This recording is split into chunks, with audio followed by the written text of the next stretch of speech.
guys, இந்த வீடியோல நம்ம exercise 2 தான் பார்க்க போறோம். இங்க என்ன கொடுத்திருக்காங்கன்னா raw materials purchased ஓட வேல்யூவை ascertain பண்ண சொல்லிருக்காங்க.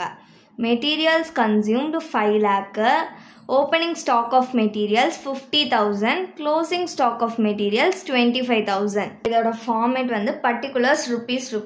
First என்ன பண்ணனும்னா opening stock of raw materials எவ்வளோ கொடுத்துருக்காங்க 50,000 கொடுத்துருக்காங்க. இதை ஸ்ட்ரெயிட்டாக நம்ம அவுட்டர் காலமில் போட்டுக்கணும்.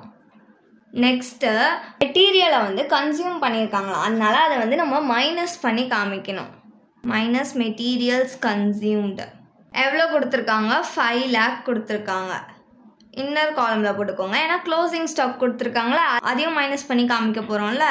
Closing stock of raw materials எவ்வளோ கொடுத்துருக்காங்க 25,000 கொடுத்துருக்காங்க. இன்னர் காலமில் இது ரெண்டுத்தையும் மைனஸும் ப்ளஸ்ஸாக ஸோ ஆட் பண்ணி அவுட்டர் காலமில் போட்டுக்கலாம். 5,25,000 கிடைக்கும். இப்போது அவுட்டர் காலமில் நம்ம வந்து மைனஸ் பண்ணி காமிக்க போகிறோம். மைனஸ் பண்ணால் நம்மளுக்கு 4,75,000 கிடைக்கும். இதுதான் நம்மளோட cost of raw materials consumed. Next நம்ம எக்ஸசைஸ் 3 தான் பார்க்க போகிறோம். இங்கே என்ன கொடுத்துருக்காங்க, புக்ஸ் ஆஃப் கணேஷ் லிமிடெட் வந்து கொடுத்துருக்காங்க. இதில் இருந்து நம்மள டைரக்ட் மெட்டீரியல் கன்சியூம்டை வந்து கண்டுபிடிக்க சொல்கிறாங்க. என்னென்ன டீட்டெயில்ஸ்லாம் கொடுத்துருக்காங்கன்னா மெட்டீரியல்ஸ் பர்ச்சேஸ்ட் வந்து 4,48,000, import duty on material purchased வந்து 38,000, ஸ்டாக் ஆஃப் மெட்டீரியல் ஆன் 1/1/2010. 1/1ன்றப்போ இது வந்து என்னது ஓப்பனிங் ஸ்டாக் நம்மளுக்கு 1,62,000. Next carriage on the materials purchased 40,000 கொடுத்துருக்காங்க. Stock of material on 31/3/2010. 31னா இது வந்து நம்மளுக்கு closing stock 1,46,000. Realisation from material scrap 14,000. Format வந்து பர்டிகுலர்ஸ் rupees. ஃபஸ்ட்டு வந்து opening stock of raw materials போடணும்.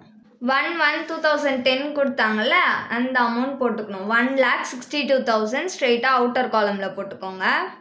நெக்ஸ்ட்டு இது கூட எதெல்லாம் ப்ளஸ் பண்ண போகிறோன்னா ப்ளஸ் மெட்டீரியல்ஸ் பர்ச்சேஸ்டு எவ்வளோ கொடுத்துருக்காங்க 4,48,000 கொடுத்துருக்காங்க.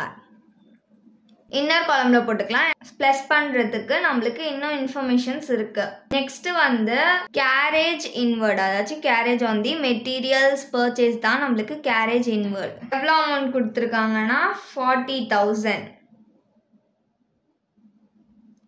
Next import duty on material purchased எவ்வளோ அமௌண்ட் கொடுத்துருக்காங்கன்னா 38,000 கொடுத்துருக்காங்க.